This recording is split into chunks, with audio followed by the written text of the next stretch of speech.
Hivi unajua kama unaweza kuficha picha au video zako za siri kupitia application ya calculator? Hakikisha umesave hii posti na umefollow hii account kwa sababu nina share siri za smartphone kila siku. Kama una picha au video ambazo hautaki mtu yote azione, kwa sasa unaweza kuzificha kupitia application yako ya calculator.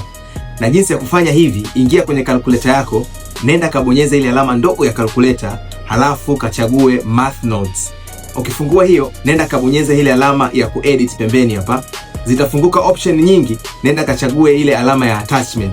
Halafu nenda kachague choose photo and videos. Hapo utaselect picha au video ambayo unataka kuzificha na zitakuwa safe na hakuna mtu yoyote atakayeweza kugundua kama umeficha picha zako au video kwenye calculator. Uzuri ni kwamba hizi picha au video ambazo umezificha hapa unaweza ukazilock, mtu yoyote asizione, na unaweza kwenda kuzidelete kwenye foto zako na bado hapa zikaendelea kuwepo. Kama hii imekusaidia, comment neno calculator nikakuelekeze mbinu nyingi za calculator ambazo ulikuwa uzijui na unatakiwa kuzifahamu. Share na rafiki zako, like for more content like this. Swift Phone Center tuko hapa kila siku kukuupdate matumizi bora na salama ya smartphone yako. We love you guys.